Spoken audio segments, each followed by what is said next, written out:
Okay, let's get the meeting started. Welcome everyone. My name is Nicholas Manousis. I'm the president of the Horological Society of New York, and it's my pleasure to welcome you here to our January 2020 meeting.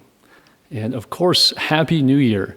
So this is it's a great way to start the year with such a huge crowd out here. 2020 is HSNY's 154th year of operation. So it's kind of incredible.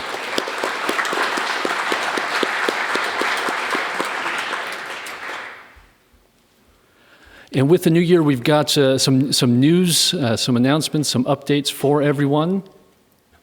First of all, maybe you saw the sponsor grid on the first slide there. We've expanded our sponsors. We have 4 new sponsors that we're welcoming for 2020. Greubel Forsey, Ferdinand Berthoud, Watches of Switzerland, and Collectability. So as always, we thank our sponsors for their ongoing support of our educational horological mission.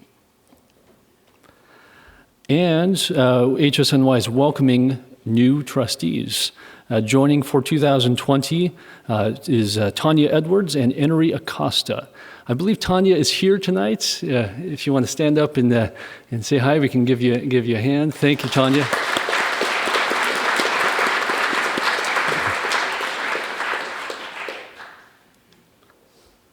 And this is something I'm really excited to talk about and to let everyone know about tonight. I just kind of want to step back and just think about it and talk about it for a moment. Almost on a weekly basis, we get emails at the Horological Society from tourists coming to New York asking, are there any watch or clockmaking museums in New York City? And unfortunately, the answer is no. We don't have the wonderful Patek Philippe Museum that's in Geneva, or the Clockmakers Museum in London, or the International Museum of Horology that's in La Chaux-de-Fonds.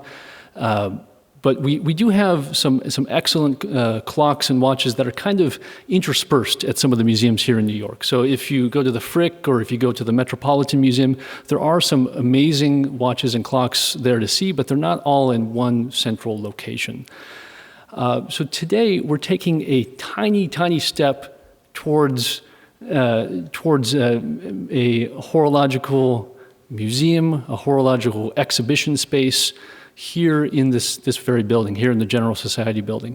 So I'm really pleased to announce that we have our inaugural loan exhibition, highlights of the collection of Bob Frischmann, that is on view January through May of 2020. And it's on view at our offices upstairs on the 5th floor.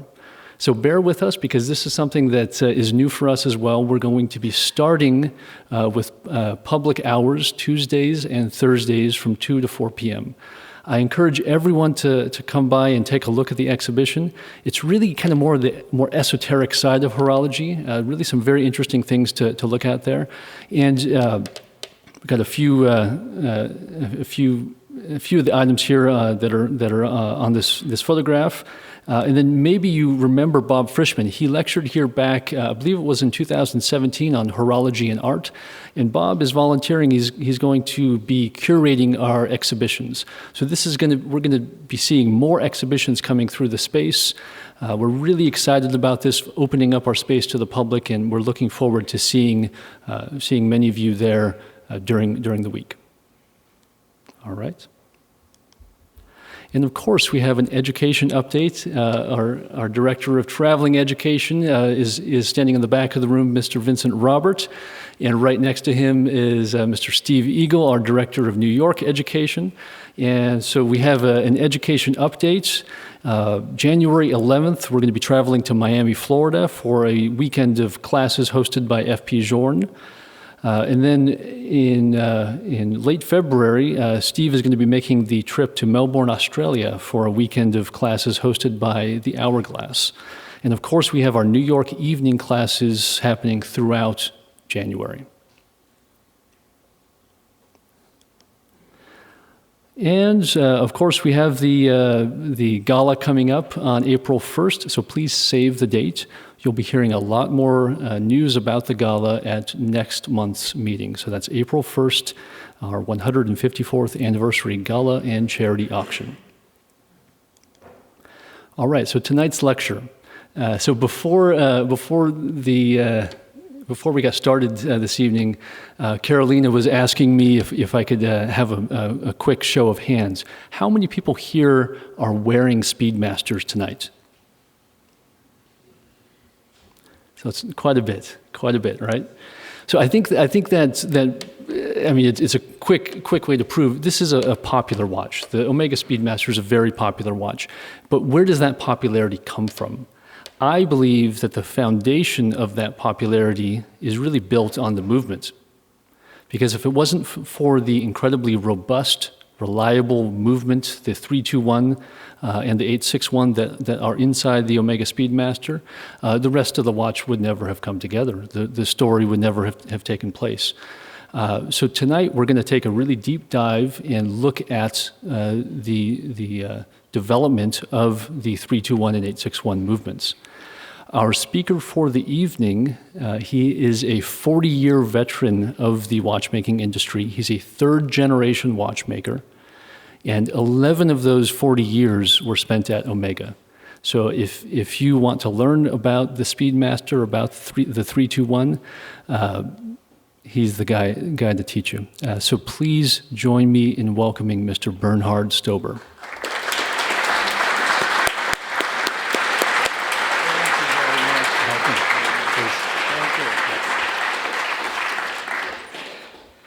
Thank you very much. It's a pleasure and an honor to be here. And I would like to say that horology is alive and well, thanks to all of you and like-minded friends from around the globe. I came to New York City in 1983 as an intercompany transfer from Omega in Germany, and my transfer was sponsored by Omega in Bienne, Switzerland. Shortly thereafter, I joined HSNY, where I had the good fortune of meeting Henry Fried. We became good friends. Howard Fass a little bit later, and many other well-known horologists who left their mark on this organization. I remained a member until about 1998, when I had joined Rolex and got the opportunity to move to California to be the head of the Beverly Hills Rolex Service Center. However, the story I'd like to talk about today began actually in 1969. Strange coincidence, right? I had just graduated after 10th grade from the academic high school in our small town in Hesse, Germany, where my family had a watch and jewelry store that my grandfather founded 125 years ago. And I was waiting to start my apprenticeship as a watchmaker on August 1st. So I had some leisure time. And I was always interested from youth in aviation, space exploration. And I watched in awe on TV the events that unfolded in late July, when one man took a small step that was indeed a giant leap for mankind. Little did I know that my life and my career would be closely connected to these events. And that one day I would be back in the great city that never sleeps, here, to talk about this amazing watch that was worn then for the first time on the moon. I know that in this room are many that have great knowledge of the Speedmaster, as the show of hands showed earlier, and the history of Omega. And you know probably more facts and details than I do, and I admit that. So I'm very humbled by the opportunity of speaking to you and sharing some of the things I learned over the years, and speaking about some events that I was part of, or people I met along the way. And I will talk about the watches, about the history, and also about some of the things in my life, if that's okay. So, first I would like to start with a brief definition, which is always useful. Oops, hold on, here we go. As many of you know, the term chronograph has Greek roots, and the meaning can be translated as chronos, time, and graphine, to write. The term was invented by Nicholas Riosek in 1822, and we see here the early device that he invented to record short-term events. Quick question, what was the purpose, for what was this used? Horse racing, exactly right. In Paris, Bois de Boulogne is like the Central Park here. Wealthy horse owners used to run their horses, and they wanted to have some comparison for training purpose and also for competition. And so he came up with a device that literally made little ink dots on, there we go, made little ink dots here on the parameter to indicate elapsed time. And that's where the term came from, time writing, okay? It's not what we would use today, but this is stuck in people's mind, and we still call the device that measures short or long-term events separately from telling time, hour, minute, and seconds, a chronograph today, okay?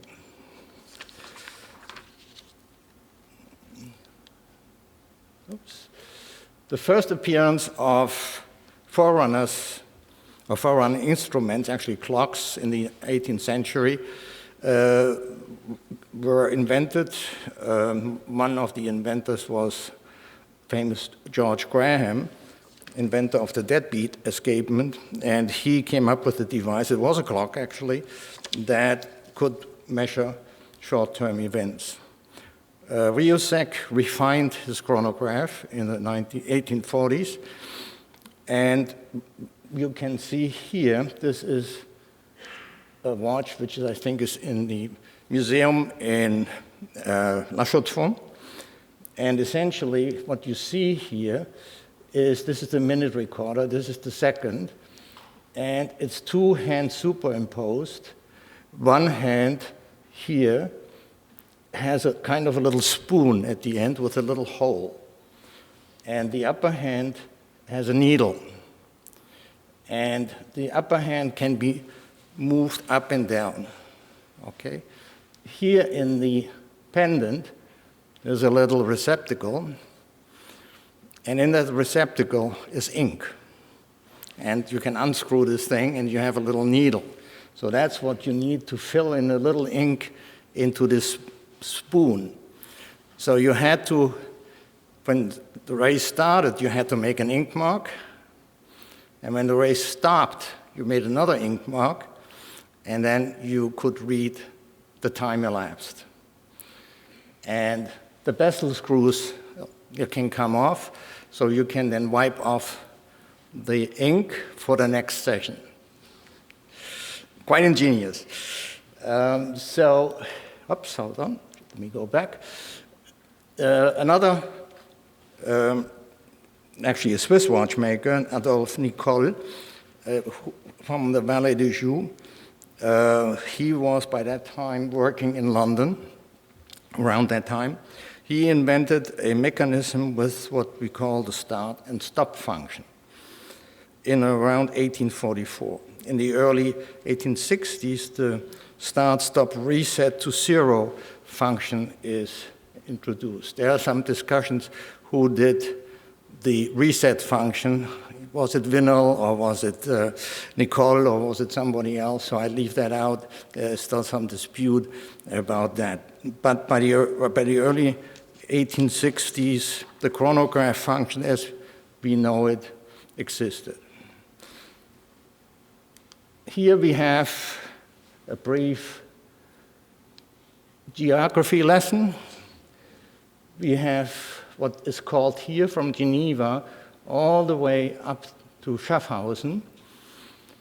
This is called the Jurassic Arc, which is essentially the center of Swiss watchmaking.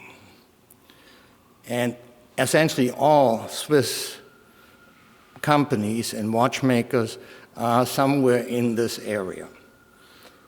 2 or 3 points I want to point out. We have here Bienne, which is bilingual, Swiss, German, and French. We have Geneva, which is predominant. It's an international city. Today you can get around with English, of course, because it's also the European headquarters for the UN and many other organizations. So it's a very cosmopolitan city these days. And somewhere in between, you have what is called the Vallée du Joux. And I will tell a little bit also the history of the Vallée du Joux and how it became the cradle of complicated watchmaking, as it is still today. So here you have a picture of an area in the Vallée du Joux. What you see, obviously, is the lake, Lac du Joux. And you have here typical meadows, trees, and you have houses along the line. These are the typical houses in that area. They were farmhouses, predominantly. So how did this area, and this is just a small section, the area is bigger, how did this area become so famous? There's 3 factors. The first is location. So the proximity to Geneva, where watchmaking already was very well introduced in the early 1700s. The first guild was actually formed in Geneva. And some other watchmaking centers such as Fleury, La Chaux-de-Fonds, Neuchâtel. It's a secluded valley at about 1,000 meters, 3,000 feet, surrounded by mountains. So it's a kind of a valley, pretty secluded. There's enough fertile soil to produce food for the population, and there is an important wood industry in the beginning, and they were very clever. They also made ice blocks at the lake because the lake froze over, and shipped some of it actually in wintertime to Paris. So they made money with their ice. So iron ore was also found, and we will see that the iron industry became an important economical factor. Climate was very important. It is conducive for farming, as we said. There were long winters, so like in other areas in Europe, very often farmers found ways to supplement their income, like in the Black Forest, East Germany, some other areas. It was very common. That's how watch industry started in some of these areas. The farmers didn't have much to do at winter time, so they started working with wood, starting with other things, and so on and so forth. So this is how watchmaking came in this area as well. And here we see a typical Swiss farmhouse from that area. And what do you see up here? A workshop. And there you will find still today many houses like this, where there is somewhere under the roof a row of windows, and you know this is a watchmaker's workshop. So even if you go there, travel through the area, you'll find these still. And usually the exposure, to what direction was the exposure? Yeah, preferably north, but the valley stretches a little bit more east-west, so most of the workshops were facing west, northwest, somewhere like that. Exactly right. We prefer no direct sunlight, just ambient light for good visibility in workshops. All right, the third very important factor are people. So many families were, over centuries, after they came slowly into the area, related, and they had a great respect for each other. They were very inventive, creative, and finding ways to make a living, and also to develop new things. We will see some of those examples. They were highly talented and skilled, and interestingly enough, they were very willing to cooperate, even in a relatively small area, which we will come back to later when we talk about some of these highly complicated watches. There were up to 20 different craftsmen involved to make some pieces for Patek Philippe, for instance. And they were working together. Okay. So here we see a father working with his two sons, side by side. So, around 1750, the first watchmaking apprentices leave the valley. There has been a little bit of clockmaking and some other stuff already around in that area, but the watch industry or watchmaking had flourished, obviously, in Geneva and Fleury in some other areas. So the first apprentices leave to study in Rolle, which is on the Lake Geneva, and in Fleury. Geneva had, just as a context, a very strict guild system.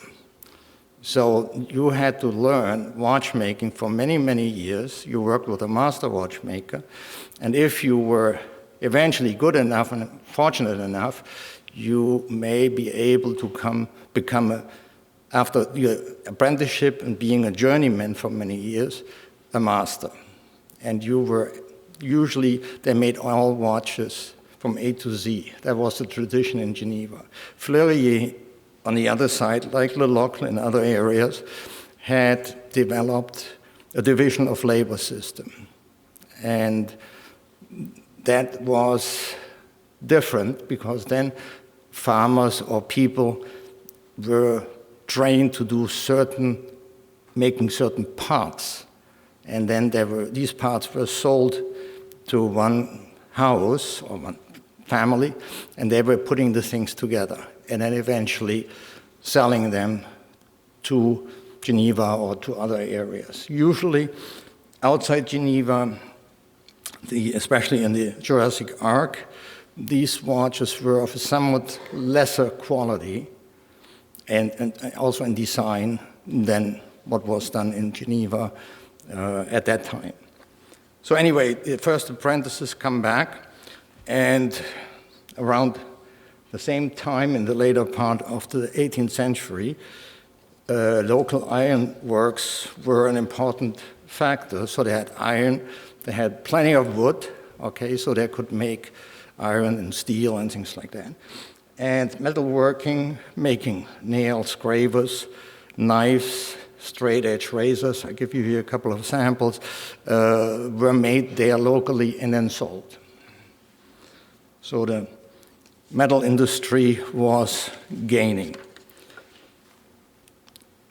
Also, around the same time, late 18th century, some developed the ability to cut by stone cutting and lapidary. And they became so good. First they did it for jewelry and other stuff. Eventually they became so good that they were able to make, around the 1840s, jewels for the then growing watch industry. So they became relatively independent in making all the different things. Here we see an example of an early movement blank. A blank or a bauche is basically an unfinished movement.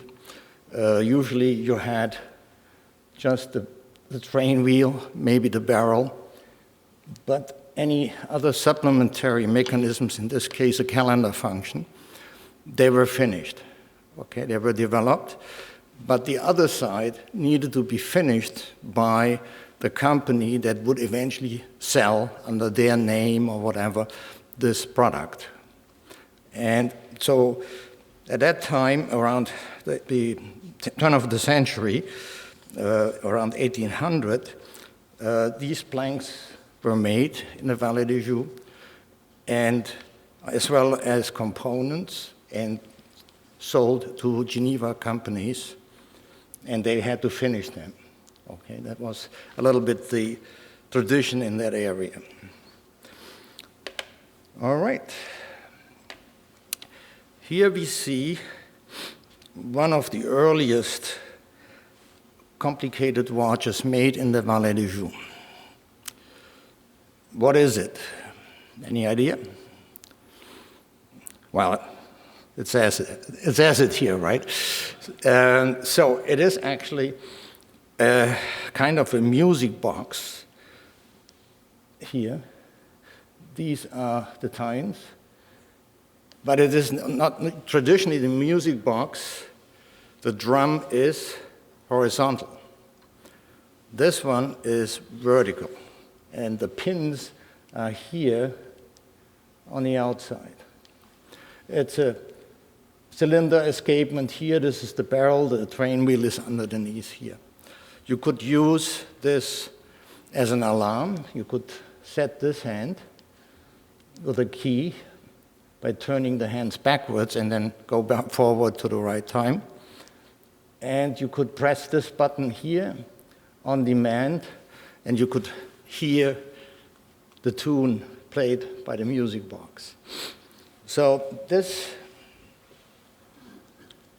I should add, in 1992, after I had left Omega and started working for a North American watch company, which is today the Movado Group, as technical director, I took a sabbatical to go to Switzerland for 5 months to study with Antoine Simonet, then the director of WASTEP in Switzerland. And one day he gave me this watch. And he said, Bernhard, why don't you do a complete restoration on it? Okay, no problem. So this is my report. This is all the reports I did during these 5 months of restorations and services. And this is the report I wrote on this particular watch. So fast forward to last year, I had been working on this presentation, and this slide was missing, okay? And I sent it to Tony, and I said, Tony, can you look through it? And do the whole presentation, make some suggestions. So he gave me a number of really great suggestions. And then he says, by the way, you have the book Histoire de l'horlogerie de la Vallée du Joux. I said, yes, I do. I bought it from you. Huh? Okay. So he said, yeah, look in that book, and you feel something that is familiar to you. Well, I had seen it, but I hadn't thought about anything. And you should put that in there. Okay. So here is the same watch. All right. And so that was somewhere, that had to be somewhere February or something like that. Late January, early February last year. So I was scheduled to go back to Geneva and had made plans to visit him. So I go and see him, and so his wife, Josiane, says, by the way, what is the story with this watch? Where did it come from? What's the significance? So he said, well, the watch was from my collection. Okay. And what's the significance? He said, this is one of the first complicated watches ever made in the Vallée du Joux. If I had known this, I probably would have refused work on it, so, but no, we were young and, anyway. So it's a wonderful piece, by the way, and so I was proud that I had the chance to work on it. So around the same time, in the early 19th century, in the Vallée du Joux, another branch developed, which was the making of music boxes and automata, meaning things that can be animated. Originally, this was developed by Jacques Dreux in Neuchâtel in larger scale, but some of these ideas came to the Vallée du Joux, and some artisans, watchmakers, artisans, started making these musical boxes. This one here was made in around 1820 by the brothers Rochat. So here, now I tell you another little side story. 3 years ago, I had surgery in Geneva, and it was laparoscopic surgery. And so I go to the hospital the day before, and in comes the surgeon. And he introduces himself, and he says, I'm Dr. Rochat, I will operate on you tomorrow. I said, Rochat? Mm-hmm. May I ask you, is your family from the Vallée du Joux? He said, yes, why do you ask? I said, I'm a watchmaker, right? And so I'm familiar with your name, and the name is still around, and they're doing not automata, but they do other things in the Vallée du Joux. And I said, I'm a watchmaker, so I thought, that's very interesting. Yeah, he said, in a way, that's in my blood. I'm doing the same thing. I just, do watchmaking with different instruments these days. So I had great confidence in him, and things went very well, I have to say. So, all right. Here we continue now. By the mid-19th century, the first large workshops were formed. Were not only just family members, but a larger amount of employees worked together, such as Le Coultre, Audemars, Piguet. These were at the time separate, and others. And they specialized early on making chronographs, complicated watches such as repeaters, perpetual calendars. And here we have an example of a under-dial view of a movement made by Audemars Piguet. They were already together in about 1884. It's a minute repeater, and you can see the quality of the finishes of all details, even though no one will ever see what's under the dial except us when we do some service, okay? But it was a trademark, and is still today a trademark for high-grade watchmaking to also finish things that nobody sees. So, in around 1880, Lecoultre actually becomes the main supplier of blanks, ébauches for houses in Geneva like Vacheron, like Patek, and other houses. So Geneva, by that time, they still had their guild system. However, they started to rely more and more on the valet de jour to provide the base movements and the parts to Geneva, and then they would finish them and put them in cases, got the dials made, the hands, and so on and so forth.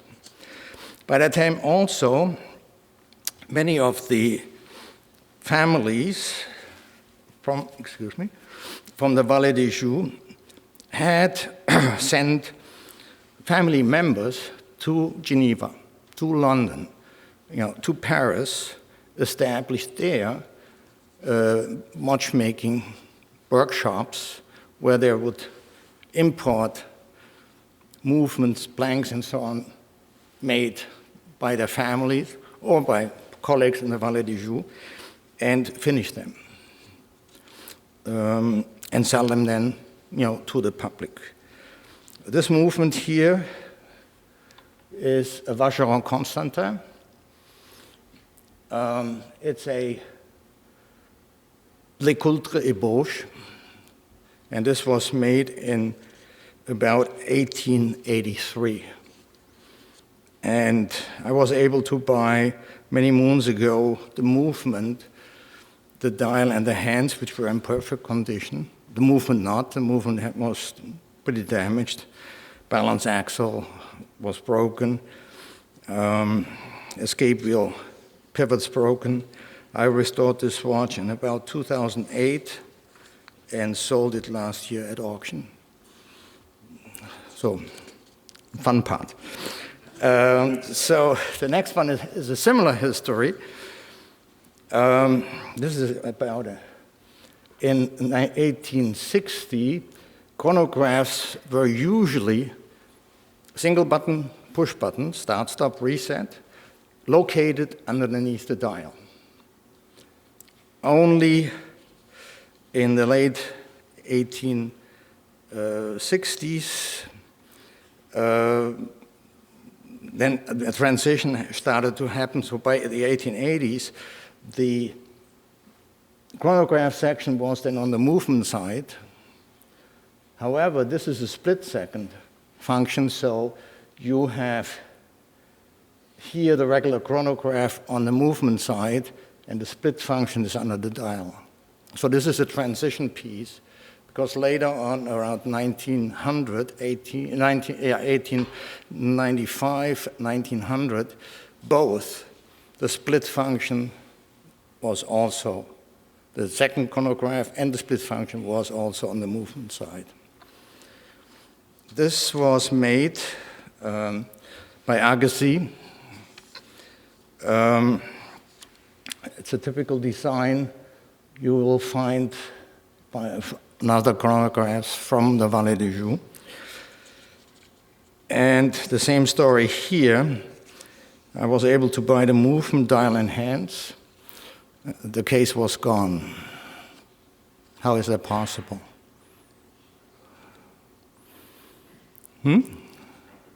Yeah, exactly right.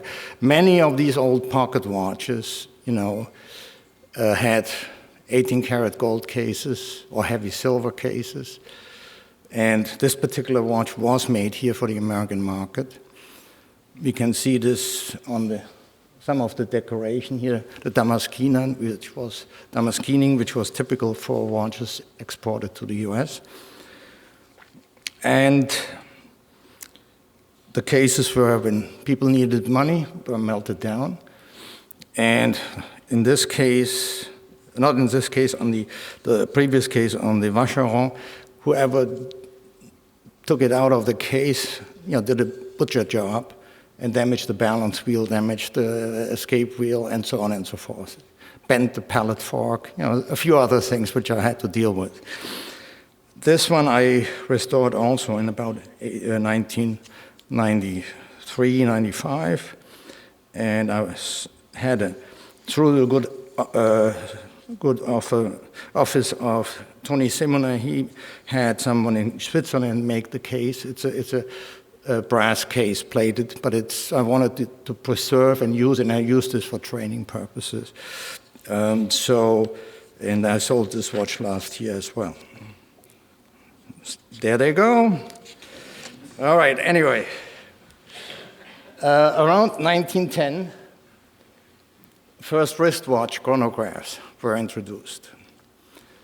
And they all had, like the pocket watches, only one push button.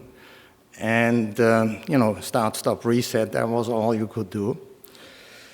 And this particular piece is still in my collection. There's an engraving there from 1920. It's a 13-line movement. It's actually a Valjoux 13 caliber. This one I restored also around 1993, 94. So this was a transition from pocket chronographs to wrist chronographs. And in the early mid-1930s, wristwatch chronographs with 2 push buttons became available. Here we see an example from around 1935, with Patek Philippe. And it's a... Oh, here we go. It's a Valjoux movement. Somebody knows what caliber? No? Valjoux 23. The brother or sister of this one was Valjoux 72, which had an hour counter, but this one doesn't have an hour counter. So it's Valjoux 23. It's the movement, the base movement is probably Valjoux, but has been heavily modified by Patek Philippe. And they have a certain way how they do their transmissions, how they finish parts, and so on and so forth. And this is a really exceptional piece from the mid-30s. All right, now we come to Lemania and Omega. Lemania was founded in 1884 by a gentleman, Alfred Lucrin, as Lucrin and Company. In 1890, the factory building was constructed in Lorient, which is also in the Vallée du Joux. And here you see a rendering of this building from about 1900. The company specialized early on the manufacture of chronographs and other complications.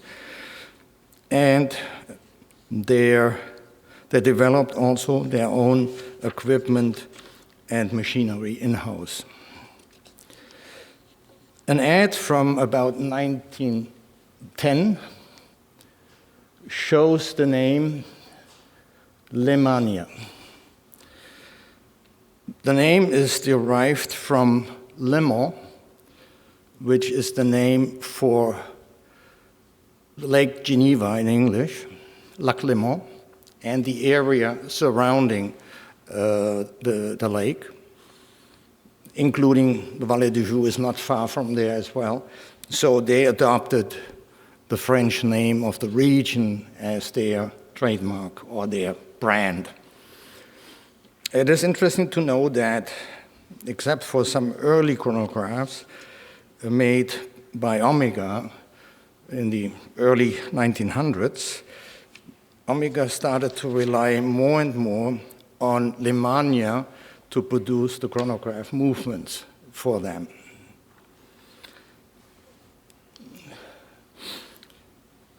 In 1932, Lemania becomes part of SSIH, which is the Société Suisse de l'Industrie Horlogère, which was founded actually just 2 years prior to that.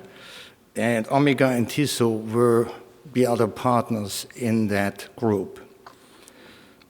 And the picture you see here is a promotional poster which was made in the 1930s to promote the area for winter sports, but actually they had 4 of these posters. I have 2 hanging in my kitchen. So one is winter, one is summer, and then they had one also for fall and spring. So they were promoting, and here you see the lake, you see some of the surrounding areas, and actually Lorient would be over here. There would be Lorient where Lemania factory was. So in about 1940, Omega demands from Lemania, because now they're part of the same group, right? They can do that, to make a chronograph with minute and hour counter with a diameter of 27 millimeters, 12 lines. Traditionally, it was 13 lines, which was 31, 32 millimeters diameter, as we saw with Walschuh. So here they wanted a slightly smaller movement. And so that's the beginning of the story of 321. 321 was designated as 27CH, 27 for the diameter in millimeters, and chronograph heure, compteur heure, meaning with hour counter. So Omega gave it the designation 321. The development started around 1921 through 41, 42, and the lead designer was Albert Piguet from a very old traditional family.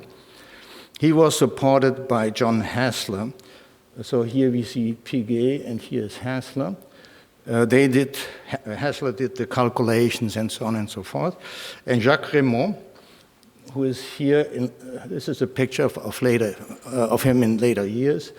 He was doing the drawings. And it's a very classic chronograph, column wheel chronograph. And they worked together, particularly Piguet, on making a prototype. In around 1942-43, first production pieces were available. First as caliber 27, as I mentioned, which is the Omega designation 320, and then later as 321. And they started testing, and those watches had no shock absorber. And there were some other slight changes to the later version of the 321. And the changeability of spare parts was supposed to be possible, meaning traditionally these column wheel chronographs, they had to be all adjusted. The levers and everything had to be adjusted during assembly. It was a very tedious process because the tolerances on these pieces, on spare parts, were not so tight. And so the assembly process was quite elaborate.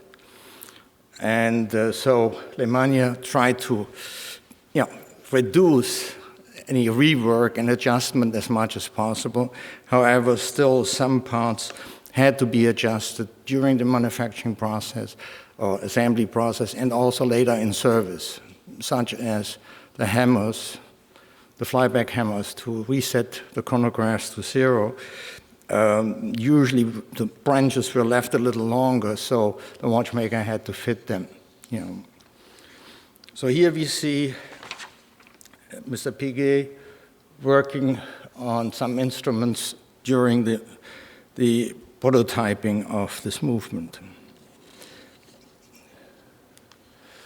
Here we see caliber 321 in about 1946, and by that time the movement was equipped with Inca block shock absorbing systems. So it is a very, very traditional chronograph. And Heiler asked me, what is so special on this one? What is special is that it builds on the tradition of the Valet de Joux, from about 1850, 1860s, to then.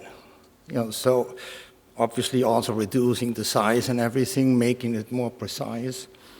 And it is very prestigious also because it still has a column wheel, which is today one of the reasons collectors ask for watches, chronographs with column wheel.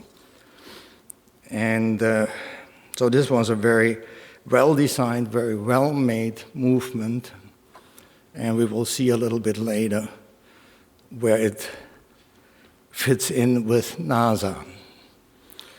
So here we see the factory building.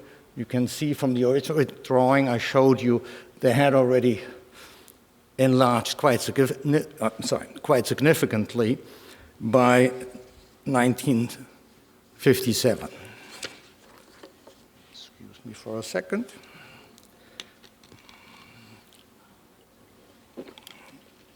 So 1953 was a very important year for Omega in other contexts. They introduced 3 models which were quite well known eventually in their own right. The Railmaster, the Seamaster, and the Speedmaster. The Seamaster still produced today as a diver's watch. A Railmaster, not so much anymore. I think it fell out of favor. And obviously, Speedmaster is very well known. We see here the model Broad Arrow, that's the name collectors gave it.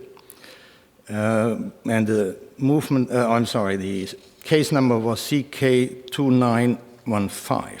And as you can see, and we see here in the next picture, the bezel was made out of steel and engraved with the tachometer scale. Here we see now the next version, which came out in 1959, and this was called, or is called by collectors today, Speedmaster Lollipop. Why? Now, the hands look like a lollipop. Yeah, with a little bit of fantasy, you can see that. Traditionally, we refer to these hands as alpha hands. And this were the subdial hands in that shape.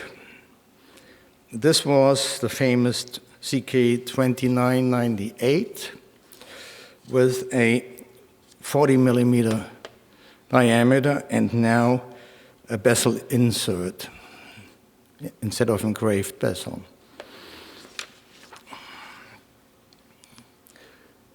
From 1959 to 1962, this model went through different gyrations, different model numbers, and different combination of hands, subdial hands, and so on and so forth. So all in all, there were 8 different references with different configurations. And in some cases, the markings from the case and the hands and so on are not 100% identifiable because they overlapped each other. Okay. So during the 1962, roughly, the references changed to ST-105-002 and then shortly thereafter to ST-105-003. What happened is Omega changed their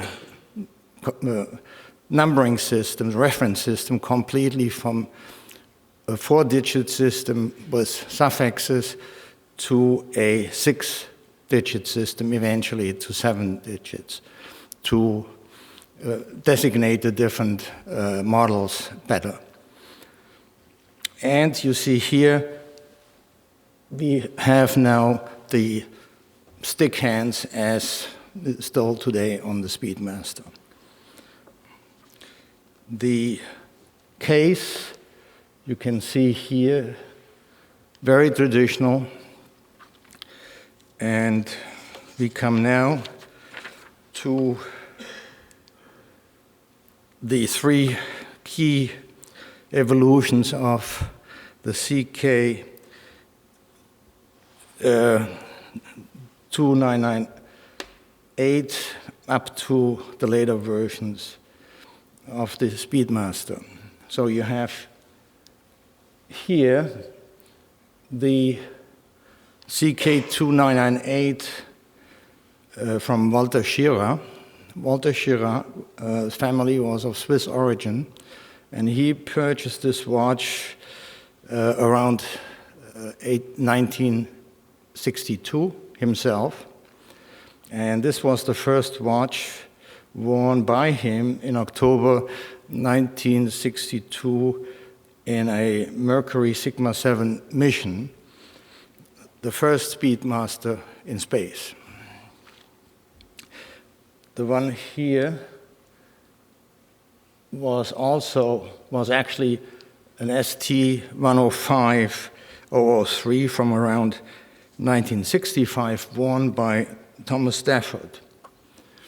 And I had the pleasure of meeting Mr. Stafford when I was working here in New York for Omega, because he was member of the board of directors for Omega in the late 70s to the mid 80s. So the last one was this one here, was worn by Richard Gordon. The reference is 105012 from around 1966-67. And this one has now already the shape of today's Speedmaster, and also the name professional is added here on the dial. You see here we have only 2 lines, here we have 3 lines. So that's the transition from Speedmaster to Speedmaster Professional. All right, now we'll talk a little bit about the transition to 861. In around 1966-67, the reference is changed to 105-015 and later to 145-015, but still equipped with the caliber 321. Albert Piguet here in a picture from around that time started development with his team on the caliber 861 from about 1965 to 1968. Here we have one of the earlier Speedmaster Professional with 861 from about 1968. And the case reference by that time was 145-022. Now the interchangeability of components is assured, as I can attest, servicing plenty of those. And at the same time, actually, 321 is taken out of production. So, in 1962, or around that time, NASA is looking for a standard issue chronograph for all manned space flights. According to some stories, they bought some sample chronographs and started preliminary testing. Mind you, some of the, as I mentioned earlier, like Walter Schirra, other astronauts had purchased their own. Omegas, and they were wearing them already, okay? But they were not approved officially. So at any event, in 1964, NASA requested the submission of 12 chronographs of the same model from Hamilton, Omega, Rolex, and Longines.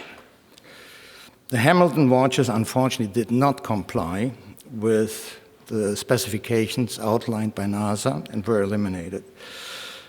Then, for the next year, these watches were submitted very literally brutal tests under 11 conditions, and only the Omega Speedmaster with 321 survived and was eventually chosen in '65 to be the sole officially issued chronograph to the astronauts.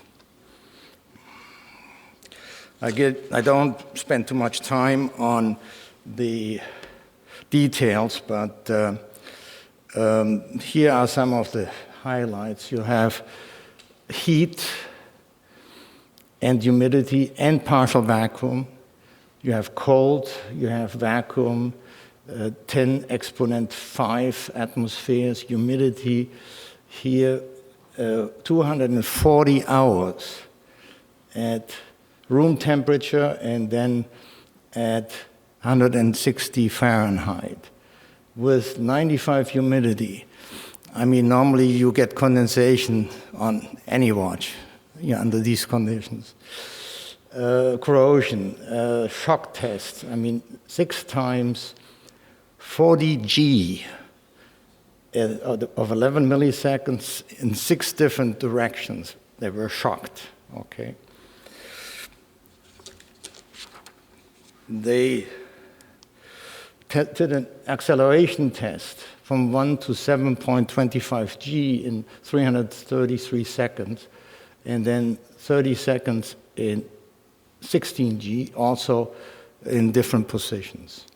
Decompression, pressure, again, vibration, 30 minutes, horizontal, vertical, lateral, from 5 to 2,000 hertz with an acceleration of 8.8 G.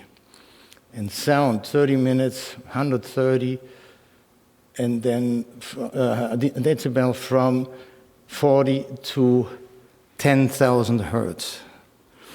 I gave the similar presentation last year, and in the audience was a lady scientist from Massachusetts who works for some instrument makers and stuff like that, and she came later and she said, wow, what they did to these watches, many of our instruments today would not survive. So in 1965, so the first Speedmasters were issued to the astronauts, and they didn't tell anything to Omega. Omega found out only about a year later when this photo here was published in different newspapers showing astronaut Edward White during one of his spacewalks, and they figured, well, this looks very much like a Speedmaster, and they asked NASA, and NASA said, yes, it is indeed a Speedmaster. So they wanted to keep it a little bit under wraps. The last Speedmaster worn on the moon is from 1972, was actually Eugene Cernan's 105003, still with caliber 321, 1965. Essentially, all the watches that made it to the moon were Speedmasters with 321 caliber. Okay.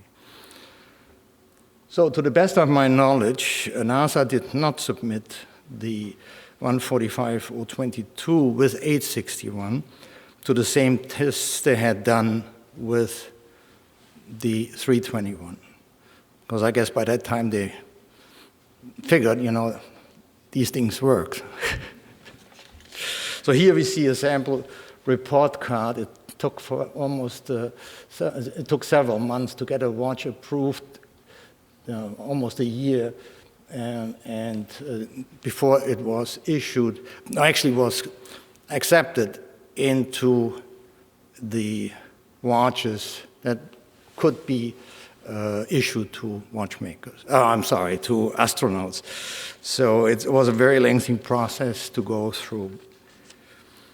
So here, when I was working here in New York from 1983 to 1985 for Omega, NASA would send in each year about 8 to 12, sometimes more, sometimes less, Speedmasters for service. As a supervisor for the workshop, I had to do the final QC and timing of the watches. And I will show you an extract of a statement of work for these watches, which NASA had issued and had Omega Watch Corporation sign in 1967. So Omega was bound by complying with all these regulations. These watches were equipped, to the best of my knowledge, with 861. The reason for that is that, based on unconfirmed sources, the watches used by the astronauts in manned space projects were eventually given to the astronauts. And this is the reason why a number of these watches worn by astronauts wound up eventually in Bienne in the Omega Museum. There are quite a number of them. And so Omega had actually, according to some sources, had actually offered NASA to take these watches, or buy these watches back and give the astronauts new ones. And NASA refused. And I think they had already in mind to give or let the astronauts keep those watches as a momentum. All right. So the document I was referring to refers to a number 6049 Speedmaster and 6126 Speedmaster Professional. These were catalog numbers, and they refer to 1050003 and 145015, all equipped still with 321. So, and this was part of this document, and I have a copy of this document here. So this is it was already outdated by the time I started working here in New York, but it is a historical document which outlines all the different, things that we were supposed to do. But they were, as I said, outdated. They required certain cleaning solutions and so on and so forth, which were no longer acceptable. So we did it anyway, and we were never questioned on it. So,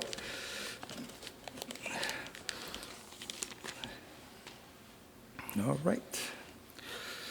So yeah, this is, so here you see the number which makes reference to a professional. This is the serial number which corresponds to this one over here. All right. Okay, Mr. Piguet, Albert Piguet, was involved in the development of a number of other calibers during his long career, and he was also involved in the development of the first automatic chronographs, which were issued under the reference number 1040, which came out in 1970. He retired in 1977 after a long career at Lemania.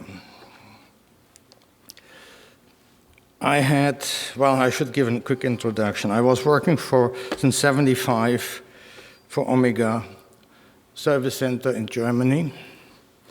and was there in charge of a repair section for electronic watches, tuning fork watches, quartz watches, early and then the later versions, and all mechanical chronographs. That was fun, I can tell you that, quite frankly, to cover such a spectrum. Anyway, so Omega Germany arranged with Omega Bien to allow me to spend 3 months in Switzerland, followed by 6 months in Paris, where I was working in a team of 6 watchmakers, solely working on mechanical chronographs. This was to learn a little bit of French, because I was a bad student at high school. Anyway, so as I said, I had the opportunity to spend some time in Lemania, 3 weeks, and I was trained on servicing stopwatches, and particularly 321. And the colleagues there gave me a set of 9 copies of original drawings from 1942.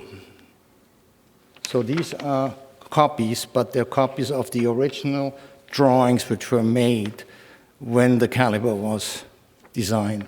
And I have used it just in the last few months. I wrote a series of 4 articles for the Horological Times, AWCI, and I used these drawings quite extensively for my discussion of column wheel chronographs, vintage chronographs, and a comparison between 321 and Valjoux 72.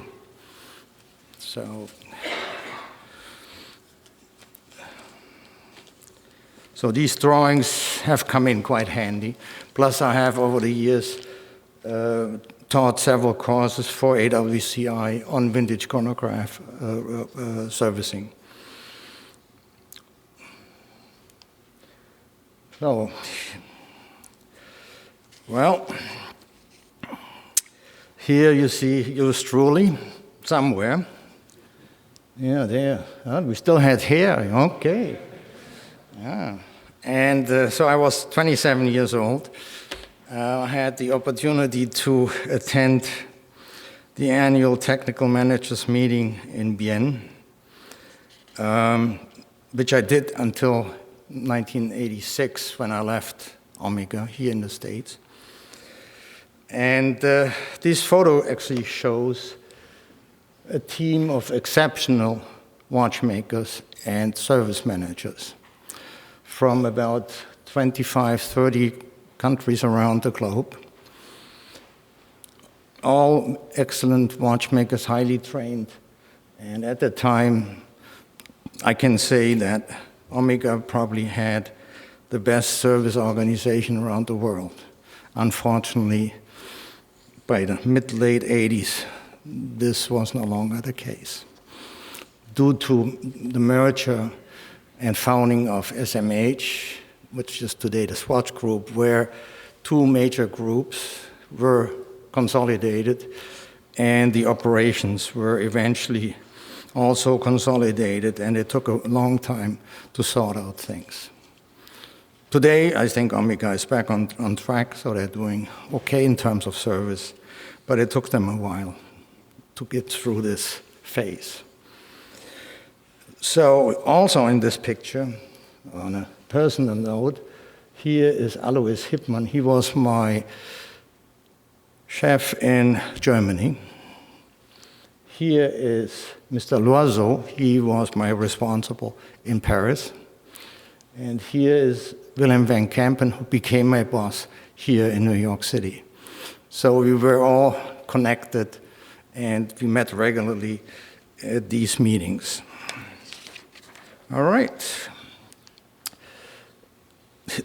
Coming back to Lemania, in 1960, 1982, during this whole changeover in the Swiss industry, Lemania actually was sold to the Piaget family, together with Heuer as a partner. In 1988, Piaget produced a limited edition of watches, which was based on the Omega caliber 381. And at that time, I worked then for a North American watch company, which is today Movado Group. And I was responsible for the service of Piaget and Corum besides Concord and Movado. And I had a chance to buy this watch. This is an original version from the 1950s and 60s. This movement was also developed by Albert Piguet. So he had quite a long history of developing some great movements. Those watches were in my collection, but I sold them. All right. Next, what happens next? 1992, Lemania is sold to Investcorp, a Middle East entity that had invested in several other Swiss watch companies, such as Ebel, and had purchased Breguet around the same time. So Investcorp used Lemania to produce now their watch movements and watches. And in 1999, only 7 years later, Breguet and Lemania became part of the Swatch Group, and they joined Blancpain and Frédéric Piguet, both companies also located in the Vallée de Joux. In about 2000, the building, the Lemania building, is completely renovated, a new wing added, and the name on the building becomes Breguet. So, and that's today the Breguet factory. In recent years, Breguet released a number of watches. Interestingly enough, when I looked at these watches, I said, well, they look awfully familiar to me. And so this here is a version, I must say, a very beautiful version of the 321, which is now ticking inside this Breguet. And this is a 1040 ticking in this watch here. And this has now a flyback function, has a different automatic system here. And but it brought back some fond memories. And those pictures I took from a website, The Naked Watchmaker, by Peter Speak Marin. Interesting to note, Peter and I were sitting next to each other in 1991 for 5 months, working on complicated watches. And jokingly, we called it the complicated course on polishing screws, because we spent days polishing screw heads. Anyway, so here are some of the special editions. In obviously mechanical chronographs, as we know, especially those with a certain pedigree, are very big in demand. So Omega issued in 2016 a limited edition, or special edition, I should say, of 2,998 pieces, which is based on the model, obviously, CK2998, equipped with caliber 861. And then in 2019, last year, a special Apollo 11 limited edition for the 50th anniversary was released. 1,014 pieces with a modified 361 caliber. This is a special alloy, and they use a ceramic bezel now, and the movement is plated in the same color as the casing bracelet, which is referred to as moonshine gold. Also last year, Omega announced a steel and gold version of the similar model, button sealing gold than the other one we just talked about. The bezel hands and dial markers are made from moonshine gold, and this was an edition limited to 69 pieces. The picture I have here shows yellow, but these were rhodium plated at the time. All right, last but not least, Omega announced about a year ago that they plan to remanufacture 321 for the 50th anniversary of landing on the moon. So it was released, and it is a platinum version with alligator strap. The dial is made of onyx. The inlays here are meteorite, made from a meteorite brought back from the moon. And as you can see here, the movement still has the caliber 321 designation and is plated in rose gold, which was the traditional color for Omega movements over many years. All right, I'd like to thank Tony Simonet. Here you see him more recent years.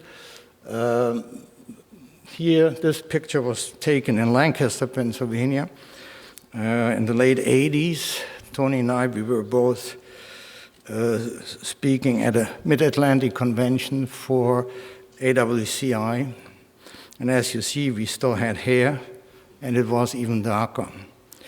Anyway, so also I have to say thank you to John, who reviewed a draft and made some important suggestions as well. Thank you.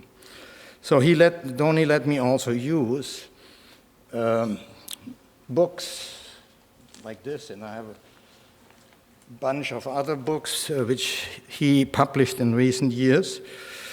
And let me use information, pictures, and so on from these books.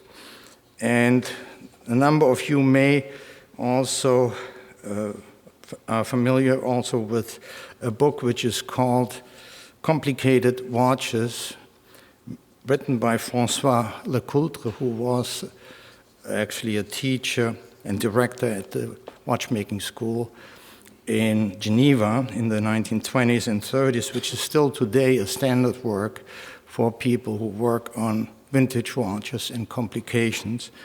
And Tony is working currently on a new release in English, the fourth version, and it's expected to be released in the next few months. So it's definitely, for someone who is interested in complicated watches, one of the standard pieces to have. All right, here actually you see on my dining room table, actually still a little bit of Christmas stuff here, the books and so on that I used to prepare this talk. And I used also images from the Moon Watch, that's a German edition from 1994, the Omega Saga, French version from 1998, and Omega Journey Through Time, 2007, English version. And the last two books, just as a side note, were edited by Marco Richon, who was a long-time director of the Omega Museum in Bienne. And I had the good fortune to meet with him several times in later years, as we were both members of Chronometrophilia, which is a Swiss collectors organization. And Tony Simonet was the president, and he organized regularly trips also here to the US to go to the Metropolitan Museum you mentioned. And in the Metropolitan Museum is a very, very precious collection of watches, but they are not accessible, unfortunately, to the public. So Tony was able to get access for chronometrophilia to this collection. And the collection belonged originally to Pierpont Morgan, who gave this collection to the Metropolitan. And this collection was assembled in Germany in the late 18th century by a publisher who published the Deutsche Uhrmacher Zeitung, the magazine of the time. And I have this book that my grandfather must have purchased, and in there are pictures of this whole collection, which are now here in New York. Unfortunately, not on display. So, with that, I would like to conclude my remarks. And thank you very much for your attention.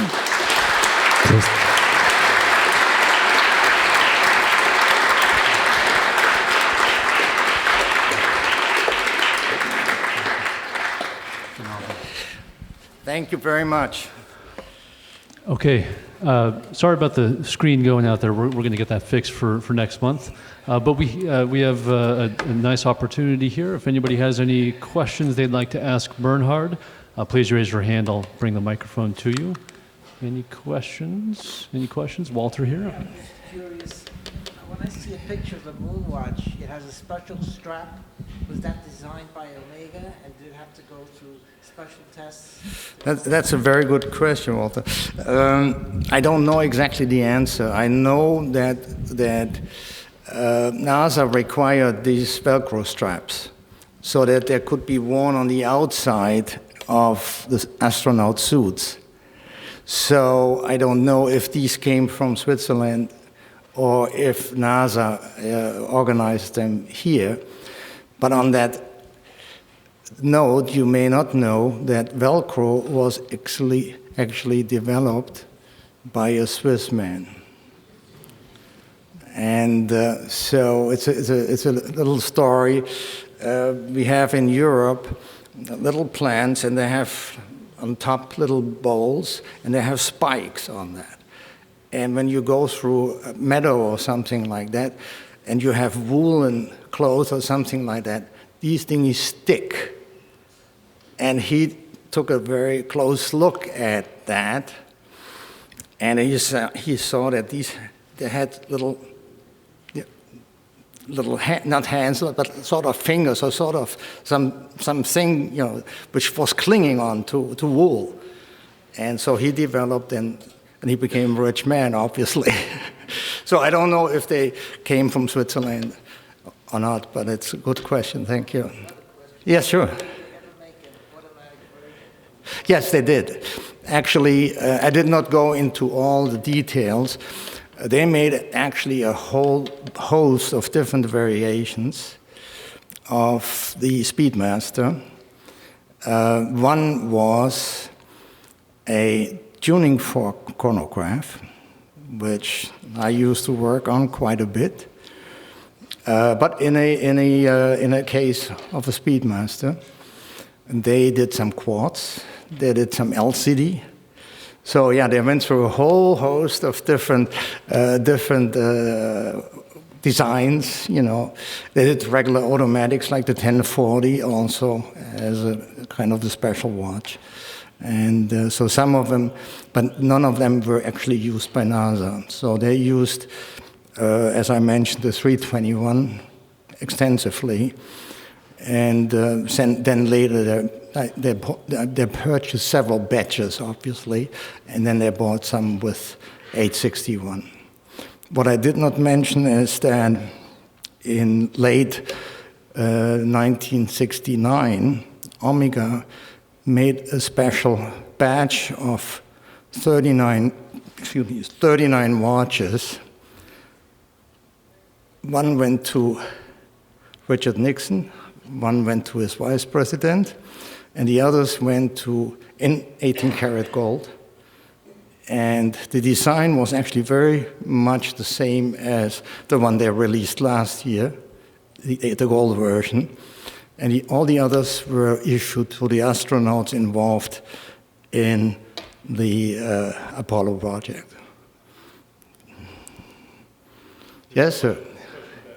Yeah, I have a question about astronauts wearing the Speedmaster on the outside of their suit. Yeah. So the NASA testing was rigorous, but from what I understand, like the temperatures in outer space can like range from -100 to +100 Celsius. So is that the actual temperature range that the 321 can withstand? That's an excellent question. I presume yes, because they were indeed wearing them on the outside of their spacesuits.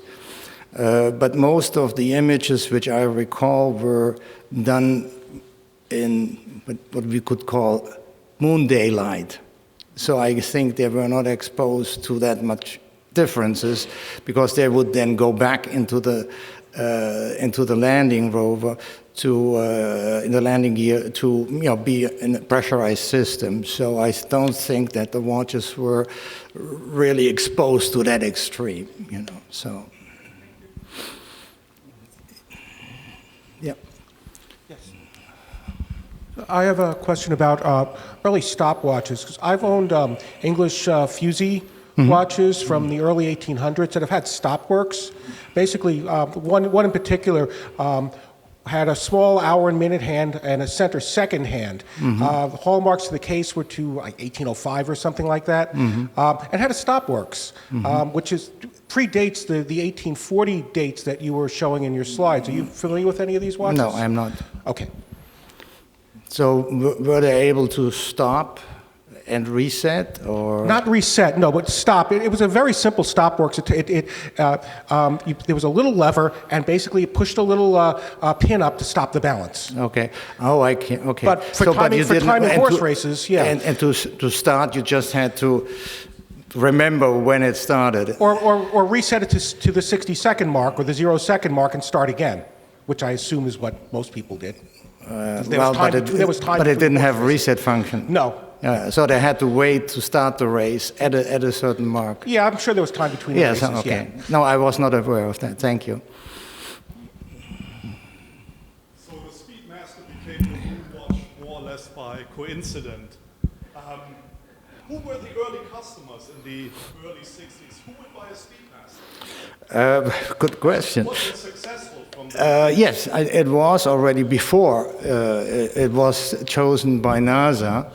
The CK2998 was pretty well known, and it was water resistant. It was very reliable, and so this was commercially a pretty good success. However, it took off obviously after NASA released or chose these watches for their manned missions, and then obviously after 1969. So, but yes, they sold quite a lot of chronographs. It was already successful before, yes. Yes. So, would the Speedmaster have had for the NASA missions stronger spring bars, or what was their situation with that? That's a good one. Not to my knowledge. Not to my knowledge. So, I mean, they had pretty solid spring bars, as I remember, but I don't think they had any specific or special parts added to them. Bernhard, my question is on the 105003. Yeah. Reflector ring in the crystal. Yes. Black or silver? I mean, it's essentially the same as mine, which has silver inside. When I got mine, it had black. It had And I black. changed it to silver, and I just questioned it. To my knowledge, they were always silver, as I remember from service histories and so on and so forth. So I don't recall an armed ring bezel, an armed ring insert in a different color. I don't recall at this juncture. Hi. Would you consider the 861 superior to the 321? And if that's the case, if the 321 never went to the moon, should it be still held in such high regard? Or is it just a predecessor to a less superior movement? I think both movements have their own merits. Okay. Personally, as a watchmaker, I really enjoy 321 because there's some work to do.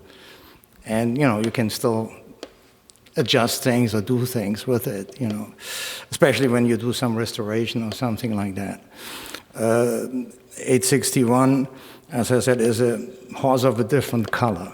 It has a cam system, no longer a column wheel system, which is very precise. I'm not saying that, it's functionally, they're both exceptional. They're both very, very good and reliable. So from a watchmaker's point of view, I prefer 321. But I still, I still work part-time, for someone who services Omega watches, and I do 861s, and I always like it. So it's a more a matter of preference, if you want to say. Yes. Sir. Hey, can you share what kind of damage was done to any of the NASA watches as you were repairing them? Like, was there anything you recall as far as just what had happened to them or fatigued? Very good. The watches which I recall, from 83 to 85, so about 30, 40 pieces that came through, no, they did not have any substantial damage. It was NASA's requirement to submit these watches yearly, and they sent with it actually a log which missions these watches were used for. Unfortunately, I didn't keep a copy of one of those, so, because that's the interesting part, actually. You could see, what they were used for, and who was wearing them, and so on and so forth. But no, they were in very good condition. So I think we have time for 2 more questions. We'll go to Jerry here for the first. 2 questions. Yes. One, I've always found it interesting that the 321s and 861s don't have a hack mechanism. And it always seemed like that would be very important, especially to NASA. So if you have any comments about that. Second question is on the caliber 1045. Mm-hmm. Can you comment at all about the development or the rationale for that? It's a very unusual movement. Okay. Coming back to your first question, traditionally, obviously, chronographs didn't have a hack system, and that's why you had a chronograph function. You could use start-stop, on the push buttons. Okay, so it would have been slightly redundant. On the second question is, as I mentioned, Albert Piguet was involved in the development of 1040, 1045, and I used to repair quite a bit of 1045s, and people always said, what the heck is going on with this plastic under the dial, and so on and so forth. And the only thing I can say from my perspective is that it was actually a very good movement. It had great readings in terms of chronometric performance. Yes, the chronograph mechanism was a pain. So if you didn't know how to take it apart, everything was flying around your ears. So you had to set it up in a certain way. I can't remember if it was in running condition or something. I think it was running before you took the pieces apart. And then also the assembly was not easy, but if you have done it a couple of times, it's not that difficult. But yes, a lot of people scratch their head. Why the hell did they do this? Right? But one other thing I can add to that is that the same movement was also sold to other companies, not only Omega. Okay. Lemania was selling still movements to other watch companies. And so 1045 was a relatively inexpensive solution for good results. And on a side note, you may have heard of the company Sinn in Frankfurt, Germany. While I was these 3 weeks in the Vallée de Joux, I stayed at a hotel, the only one at that time in Le Sentier. And there I met Mr. Sinn, Mr. Helmut Sinn. And so we started talking, so he figured out I was German, so we could speak German with each other.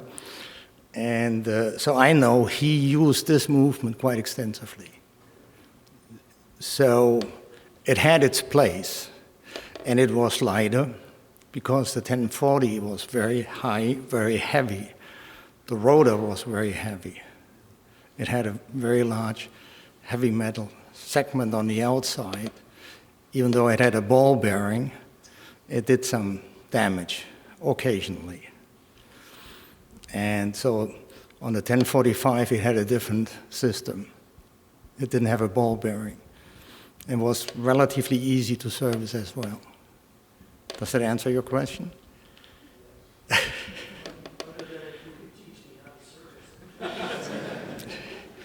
I can give you all the technical information if you like. No, I'm just kidding. We can talk about that. Okay, let's have one last question. Was there someone up here in the front? No, we'll go here. Okay, one last question. Of all the movements Albert Piguet created, which do you think was his best offering to the world, knowing that he made not just pieces for Lemania, but also on his own? Yeah. Albert Piguet, I think his legacy is definitely tied to 321. That's my personal judgment, you know. And 861. I mean, both are in a league on their own, but I think 321 is certainly a testament to his skill as a watchmaker, designer, and making the prototypes. So that, I would say, is for me the best movement he created. All right, well, that was an absolutely amazing lecture. I learned a lot. I hope that everyone here learned a lot as well. Let's give Bernhard Stoeber a big hand. Thank you.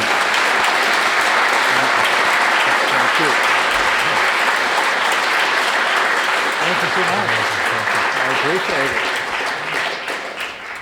And I believe that Bernhard will be available for some extra Q&A after we conclude. And as usual, just want to give you a sneak peek for next month. The February lecture is February 3rd from Cole Pennington, the Hodinkee editor, and he'll be speaking about World War II watches. So I'm looking forward to seeing you all back here in February. Have a great night. Thank you, everyone.